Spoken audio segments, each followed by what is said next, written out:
Author of this book, You Were Not Born to Suffer, Blake D. Bauer is here with some tips on getting back on the road to happiness, confidence, and peace. First of all, Blake, welcome to Sonoran Living. Thank you, Terry. Well, thank you for being here. Tell us your story.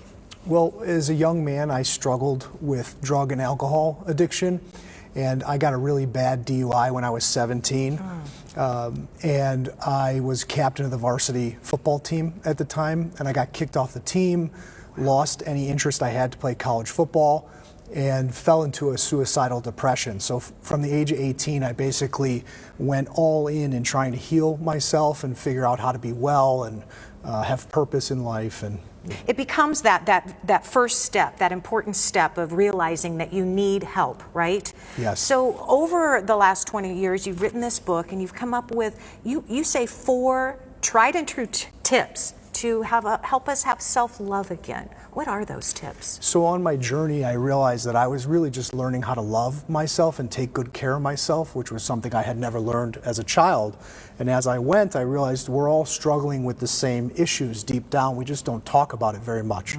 So the first big one is really learning how to talk about your feelings and express yourself in every situation, because often we're scared or we don't have the language to articulate what we're feeling or what we need, and then we internalize it, and over time that actually makes us depressed and sick.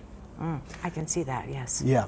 And so then the second big part is, after you become aware of what you feel and need and want, we need to act in alignment with that. You know, one of the cliche terms is follow your heart.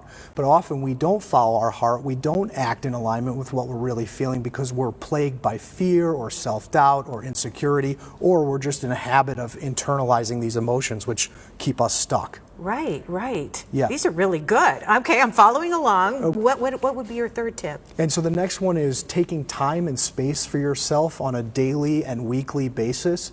You know, often we fill our schedules up so jam-packed that we're just stressed and anxious and rushing from one thing to the next, and we never have time to just unwind, be with our thoughts, be with our feelings, listen to our natural rhythm, and then do things that are healthy self-care practices. Okay. All right, really good. And what Yeah. would be your fourth tip? And the last one, which is really important, is taking care of your mind.